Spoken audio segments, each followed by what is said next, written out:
The boy hadn't spoken in 4 months. Not to the grief counselors who came on Tuesday afternoons with their soft voices and their folders full of coping frameworks. Not to his grandfather, who flew in from Halifax and sat beside him for 3 days straight, saying nothing, hoping the silence would eventually become something else. Not to his father, who was one of the most formidable people in the country, and who could walk into a boardroom and make a room go quiet just by standing still, and who had absolutely no idea what to do with a 9-year-old who looked at him like he was made of glass. His name was Owen. He was small for his age, with his mother's eyes, and a habit of pressing his thumbnail into his palm when he was anxious. He had been doing it so often these past months that there was a faint crescent mark there, pale as a new moon. His father had noticed it. His father noticed everything. He just didn't know what to do about any of it. The house was too big for the two of them. It had always been big. A heritage property in the West End of Toronto, 5 bedrooms, a garden that ran back to a stone wall, a library on the second floor that Matthias had bought for the library more than the house. But it had been full once, with Julia's plants crowding every windowsill, and Owen's toys migrating from room to room, and music playing from somewhere in the back of the house on Saturday mornings. Now it was quiet in a way that had texture to it, a weight you could press your hand against. Matthias Vreeland hired 3 different household managers in the space of 6 weeks. The first lasted 9 days before she tendered her resignation with a careful note that said the position was not what she had been led to expect. The second lasted less than a week. The third didn't make it past the trial period at all. He was not cruel, he was not unreasonable. He was, if anything, too contained, too precise in his requirements, too controlled in his responses.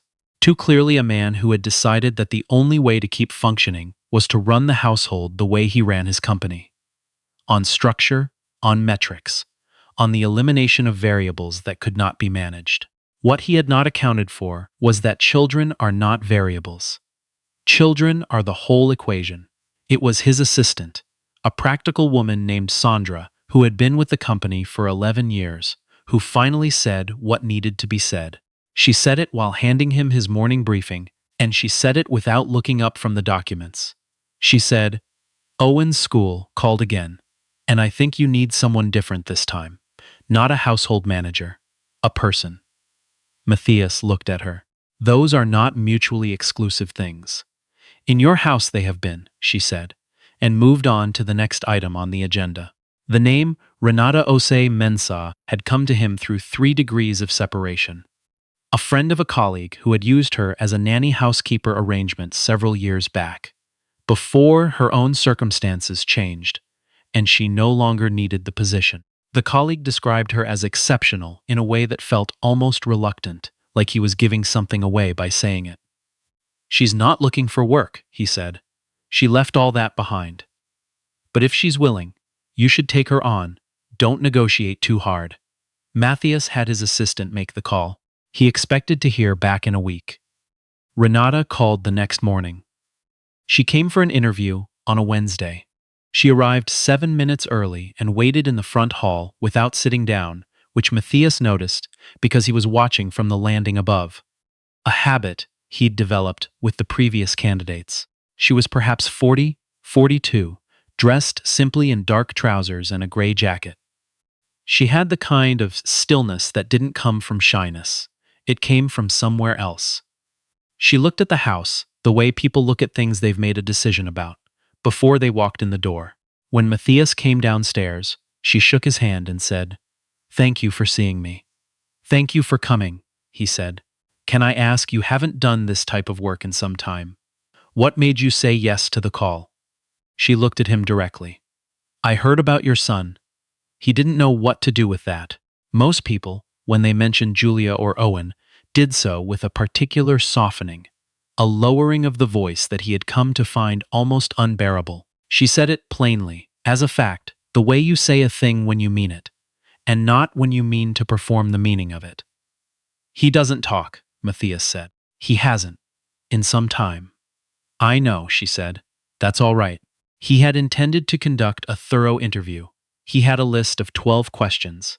He asked 3 of them, and then he offered her the position, and she accepted, and neither of them said much else about it. She started on a Monday. Owen was home. School had become difficult, not because of his academics, which were, by all accounts, untouched by grief, his mind still working at the same quiet, relentless pace, but because the social dimension of it had become too much for him. He sat in the kitchen that first morning, with a bowl of oatmeal he wasn't eating, watching the spoon make circles in it. Renata came in and opened the window above the sink. It was October, cold enough to see the breath of the garden. Owen looked up. She didn't look at him. She filled the kettle, set it on the burner, moved to the counter, and began organizing it in a way that was clearly hers and not the house's. By reach, by use, by logic. She didn't speak. She hummed something low and without clear melody, more like the memory of a song than the song itself. After a while, Owen said, "What's that?" She turned. She didn't make a face of surprise. She didn't say anything about the fact that he'd spoken. She said, "Something my grandmother used to hum. I never found out what it was called." He looked at her. "Is she dead?" "Yes." He went back to his oatmeal, but he ate some of it. Matthias had not been there for that exchange. He learned about it later, from nowhere. It was just something that happened in the kitchen, unremarked upon, unwitnessed. But by the end of the first week, he noticed that Owen was eating breakfast without being called down twice, that he was in the kitchen when Renata was there, that he would sometimes stand near where she was working and not speak, just exist in proximity to her, the way animals return to a place that has been safe to them before. She had a particular way with the house. She didn't try to change it all at once. She made small adjustments, so gradual you barely perceived them. A lamp moved to a better angle, a rug rotated, so the worn part was under the sofa, a particular shelf in the kitchen reorganized so that Owen's cup was always at the front and always within reach. She put a plant in the kitchen window. Not one of Julia's, which were still there, all of them still alive, because Matthias had hired someone specifically to maintain them, unwilling to let them go. A small green thing of her own, in a terracotta pot set beside the others. Matthias noticed it and said nothing. On the third Thursday, he came home early. He had a dinner that canceled, and then a call that canceled, and by 4 o'clock he was in the car going home before he'd consciously decided to. He let himself in through the side entrance. He heard Owen's voice. He stopped. It was coming from the library. Not just a word, sentences. Owen was talking in full sentences, strung together, the way he used to. Matthias stood in the hallway below the staircase and did not move. He couldn't hear the words clearly. He heard the rhythm of them. He heard something that might have been a laugh, a small one, quickly contained, like Owen wasn't sure he was allowed to have it yet. He heard Renata's voice, lower, steadier, responding. Matthias stood there for 4 minutes. He knew because he looked at his watch, and he looked at it again when he finally moved toward the stairs. He didn't go to the library. He went to the kitchen, put the kettle on, and sat down at the table with his briefcase still over his shoulder. He sat there until the kettle boiled, and then he made himself a cup of tea he didn't drink. Something had shifted. He didn't have a metric for it. He didn't have a framework. He just knew that when Renata passed through the kitchen 20 minutes later with Owen's library cup, she glanced at him. And he must have looked the way he felt, because she paused and set the cup down on the counter. "He was telling me about the planets," she said. "He knows a great deal about them." Matthias looked at the table. His mother got him a telescope. "Last year, I know," she said. "He showed me." He looked up then. She wasn't looking at him with sympathy. She was looking at him like a person who has said a factual thing and is waiting to see what comes next. "Thank you," he said. She nodded. She picked up the cup and left the kitchen. He sat there for a long time after that. He was not the kind of man who did things without intention. His whole life had been constructed that way. A careful building, brick by brick, out of a boyhood in Winnipeg, where there hadn't been enough of anything. He had educated himself into a different life. He had built a company that now employed 430 people. He had married Julia, which was the best thing he'd ever done, and lost her, which was the worst. and in the 22 months since, he had been operating on a kind of maintenance mode, keeping the company running, keeping Owen fed and alive and in school, keeping the house from becoming a monument. He had not intended to notice Renata. He noticed her. Not in any way he acted on, not in any way he even permitted himself to think about directly. But she was present in the house, in a way that was different from anyone who had been there before. She moved through rooms without announcing herself. She had opinions about things, clearly and rarely stated them directly.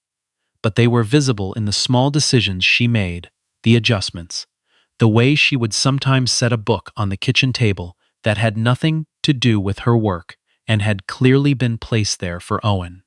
He would find it. He always found it. He never mentioned that he'd found it. He began coming home earlier than he needed to. He told himself it was for Owen. He sat in the kitchen more often than he used to. He made tea at 4 o'clock, and sometimes Renata was there and sometimes she wasn't. But when she was, they would speak. Briefly, practically, about Owen, about the house, about nothing in particular. She talked about her grandmother sometimes, the one who had hummed without naming songs. She had grown up in Scarborough. She had, she said, been doing other things for the past many years. What kind of things? He asked once. She looked at him with a kind of assessment that didn't feel hostile, just careful. I had a company, she said. He waited. Sold it, she said. 3 years ago. He looked at her. He was very good at reading people. And he knew she wasn't finished, but she was done for now, and he had enough respect for done for now to let it rest. He looked her up later that evening. He didn't feel good about it. He did it anyway.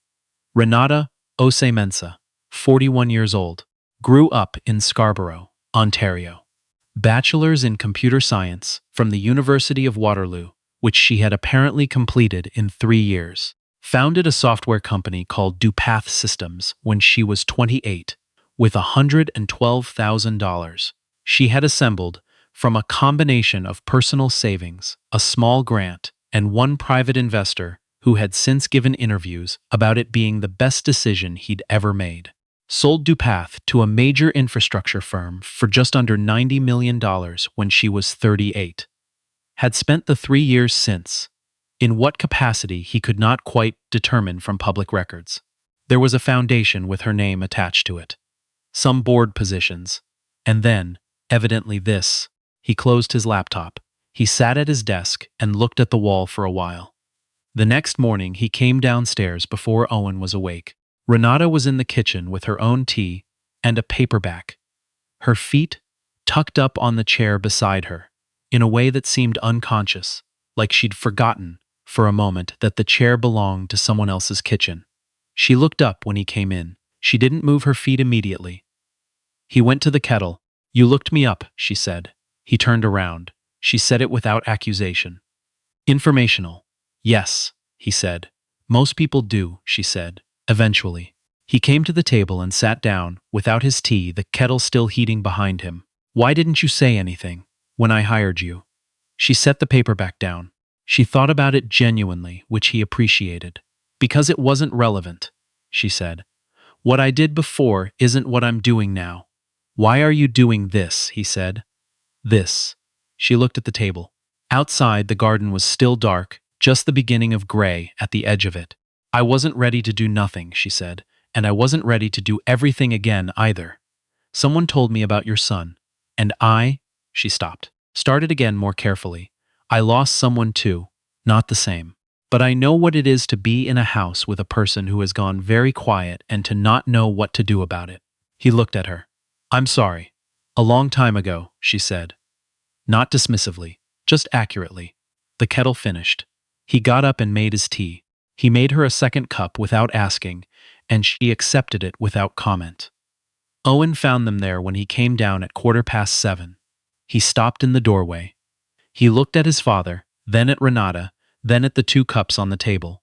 His expression was difficult to read, not upset, not particularly surprised, just registering.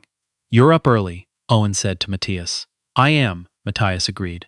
Owen went to the fridge, looked in it, closed it, came to the table and sat down. He picked up the paperback Renata had left and looked at the cover. Is it good? He said. Good enough. Renata said. He set it back down and looked out the window at the garden. There was frost last night, he said. I know, she said. I saw. He nodded like that was confirmation of something. Then he said, Can I have oatmeal? Matthias started to stand. Renata was already at the counter. He sat back down. There were weeks like that, accumulating. The frost deepened. The garden went gray and then white at the edges. Owen started back at school part-time. 2 mornings a week, then 3, then 4. He didn't announce these transitions. He just appeared in the front hall on Thursday morning with his bag and his jacket, and when Matthias looked up from his coffee, Owen said, I told Ms. Alford I'd come back Thursdays too. And Matthias said, Okay. And that was all either of them said about it. The grief counselor wrote in her notes that she had rarely seen a child come back to language so organically, and that whatever was happening in the home environment was to be encouraged. She didn't know what it was. Neither, exactly, did Matthias. He tried to define it sometimes. At night, alone in the study, he would think about it with the same analytical attention he gave to business problems, and he would come up short. It wasn't that Renata did anything extraordinary. She made oatmeal. She maintained the house with a precision that exceeded anything the previous household managers had attempted. She read in the kitchen, in the mornings. She put Owen's cup at the front of the shelf. She found his library books for him when he lost them, without making a thing of the finding. She sat with him in the evenings sometimes, not watching the same thing, just both of them in the same room. Owen with a book, Renata with her paperback, a lamp between them, the television off. It was that, Matthias thought. The television off. He wasn't sure what he meant by that exactly, only that it felt true. He had a charity gala in November. He had agreed to it 6 months before. When it had seemed possible, he might be a different person by then. He wasn't. He went anyway. He wore the charcoal suit Julia had once told him was the best one. And he drove himself so that he could leave when he needed to. And he stood in the ballroom of the Fairmont talking to people he knew, and trying to be present in a way that had become difficult. He was standing near the edge of the room, with a drink he wasn't particularly interested in, when a woman he vaguely knew from the tech sector, a venture capital partner named Ellison, said, You know who I ran into last week? Renata Mensah. I didn't know she was back in Toronto. She's been so quiet the last few years. Do you know her? He said. She works in my home. Ellison looked at him for slightly too long in a way that Matthias understood meant she was recalibrating some assumption. Oh, Ellison said. He excused himself shortly after. He stood near a window with the city below him and thought about the look on Ellison's face and understood something about it that he hadn't fully wanted to understand before. He went home early. The house was quiet. Owen was in bed. Renata's coat was on the hook by the door, her shoes placed neatly beneath it, and through the half-open door to the sitting room he could see the lamp still on and a blanket on the arm of the chair. He stood in the hallway for a moment. Then he went upstairs, and he sat on the edge of Owen's bed. Owen was asleep, one arm flung wide the way he'd slept since he was small, and Matthias sat there for a few minutes just watching him breathe, the way he used to do when Owen was an infant and sleep felt like a thing that needed witnessing. He came downstairs the next morning, and she was in the kitchen. He said, I ran into someone last night who knows you. She looked up from her tea. Who? Dana Ellison. Something moved across Renata's face. We used to work in the same circles, she said. Before you sold your company, before. He came and sat at the table. He had thought about how to say what he wanted to say, and he had not found a good way, so he said it the way he usually said difficult things, directly. I want to apologize. She looked at him. For what?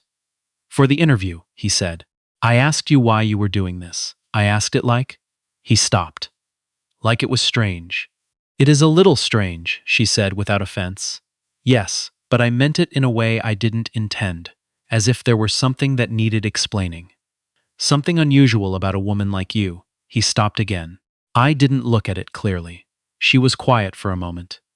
She had a way of being quiet that wasn't withdrawal. It was consideration. You looked it up, she said. Yes. And you formed a view. Yes. And now you're revising it. I'm trying to. She looked at him steadily. She picked up her cup. She said, I appreciate that. Most people don't bother. He said, what was the company? What did it do? And she told him. Not everything, not all at once. It was not that kind of telling. But she told him about the first office, which was a room above a laundromat on Gerrard Street. And the early years when she slept 4 hours a night and wore the same blazer to every meeting, because it was the one that looked like she belonged in the room. She told him about the contract that changed everything, and the investor who almost didn't come through, and the morning she wired the money into the company account, and sat on the floor of the office alone for 20 minutes before she could get up. He listened. He did not interrupt, which was not always easy for him. He had opinions about the things she was describing. He knew some of those people, had been in some of those rooms, but he held them and he listened. When she was done, he said, Why did you sell? She looked at the table. Because I'd built what I set out to build, she said, and keeping it felt like staying in a city after you've already seen all of it. He understood that. He didn't say so, but she saw it in his face, because she looked at him then with something that was almost recognition. After that, the mornings changed. Not all at once, but they became longer. He started coming down before Owen. She started leaving the second cup out without being asked, because she knew he'd fill it. They talked. About the city, about business, about small things. A book Owen had picked up. A frost that had cracked one of the garden planters. A piece of news neither of them felt sure about. She had opinions, and she stated them, clearly, without softening them to what she thought he wanted to hear. He discovered that she had a specific kind of dry wit that didn't announce itself, that if you weren't paying attention, you could miss it entirely. He was always paying attention. He did not say anything about it. He was aware that the situation was particular. He was her employer. She was in his home. Whatever was accumulating in the kitchen in the mornings, he had no right to name it or move toward it without being certain. It was not something he had constructed in his own loneliness. He had been lonely for almost 2 years. He did not trust himself as a judge of things. He went back to longer hours at the office. It felt like the responsible thing to do. Owen noticed. He didn't say anything about the longer hours directly. But one evening, when Matthias came home at 8 to find Owen still up, sitting at the kitchen table with a book he wasn't reading, Owen said, Renata made soup. Matthias looked at the pot on the stove. That was kind of her. She said you'd probably forget to eat. He looked at the pot. He looked at Owen. Owen was looking at the book he wasn't reading. She's probably right, Matthias said. He ladled himself a bowl and sat down, and Owen sat across from him, and after a minute Owen said, Are you okay? Matthias looked at him. Owen was looking at him in a way that was very direct, the way his mother used to look at him. Julia had always had this ability to ask a simple question and make it clear she was asking the actual question, not the surface one. I'm working through some things, Matthias said. Owen nodded. He looked back at his book. Then he said, She's good, you know, Renata. She's a good person, Matthias said. I know. Owen went to bed at 9. Matthias sat at the kitchen table with his empty bowl for longer than he needed to. It was a Saturday in December when it broke open. Not dramatically, not the way these things happen in films, with rain and declarations. The garden was under snow, dry and still, and Owen was at his friend's house, for the first time in months, the first sleepover, and the house was quiet in a way that was different from the grief quiet, more like the quiet of a pause than of an absence. Renata was reorganizing the library. She had asked if she could, and Matthias had said of course, and he had gone up to help, not because the library needed 2 people, but because he wanted to be in the same room. They worked in silence for a while, moving sections, deciding what went where, building the logic of it. She had a system that was half alphabetical and half associative. She put things near the things they talked to, she said, and Matthias found he agreed with this instinctively and didn't need to explain why. At some point, he was handing her a book, and she reached for it, and their hands were both on it for a moment, the way that happens without plan or intention, and she looked up. He said, I need to say something, she said. All right, I don't want you to think this is. He stopped. I don't want to make your situation in this house difficult. I'm aware of what this is. He gestured vaguely at the space between them.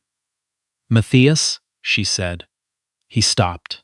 She set the book on the shelf carefully, the right way up, exactly where it was meant to go. She turned to face him. I know what this is, too, she said. He looked at her. He was not sure what came after that. I have been careful, she said, because of Owen, and because of you, and because of... She stopped, considered. Because I needed to know it was real and not something you were doing because the house was empty. It's not, he said. I know, she said. I've known for a few weeks, he said.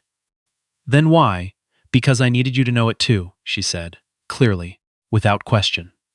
He stood in the library with its reorganized shelves and the snow outside the window and said, I'm not any good at this. I should say that plainly.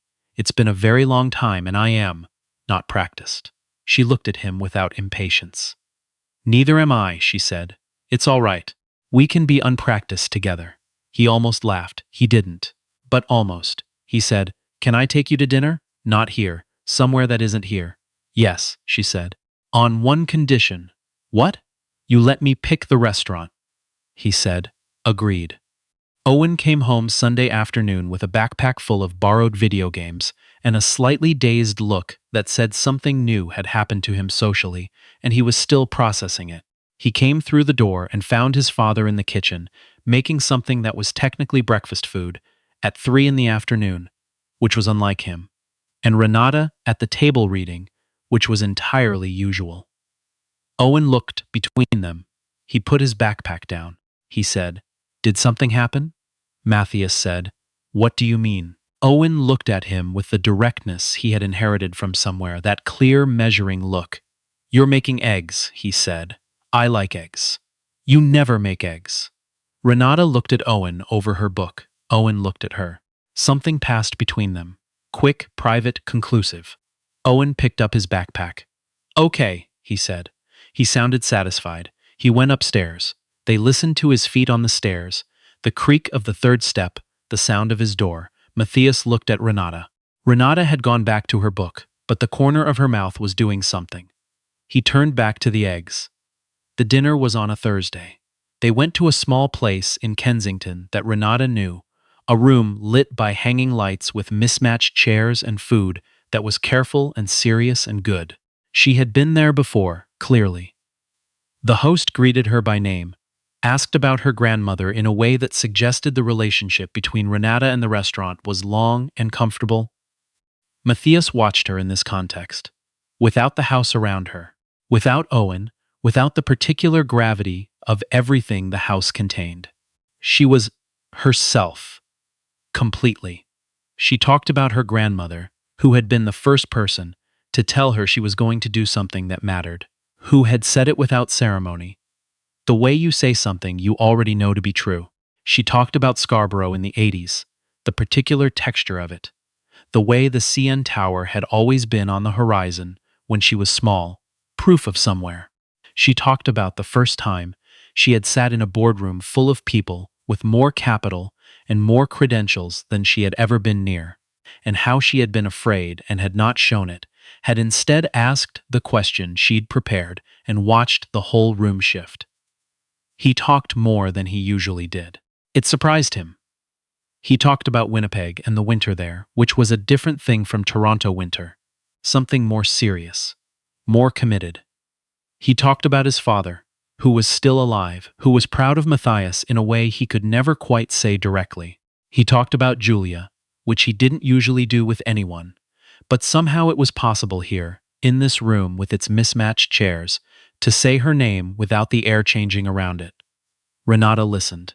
She didn't manage the listening. She didn't make the particular face of prepared sympathy or redirect when she sensed things getting heavy.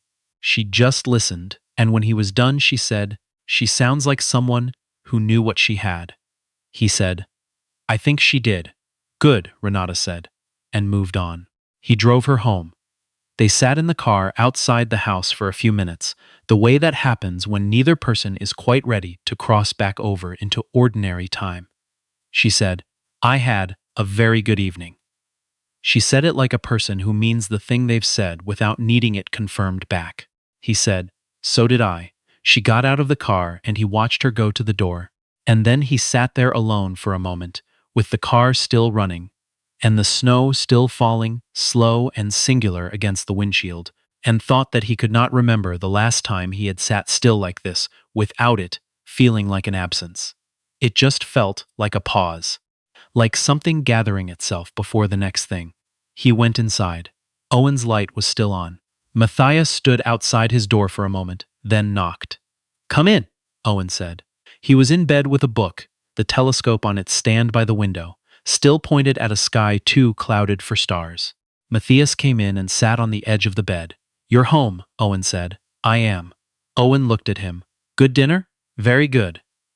Owen nodded. He looked at the ceiling for a moment. He said, "She took care of us, you know. When things were, she took care of us." Matthias looked at his son. Owen was 9 years old, with his mother's eyes and the faint crescent mark on his palm that had been fading slowly, almost invisibly, over the past few months. He said these things plainly, the way he'd been saying things lately. Without performance, without checking to see how they landed. "I know she did," Matthias said. "I just wanted you to know I know that," Owen said. Matthias put his hand over Owen's and held it for a moment. Owen let him.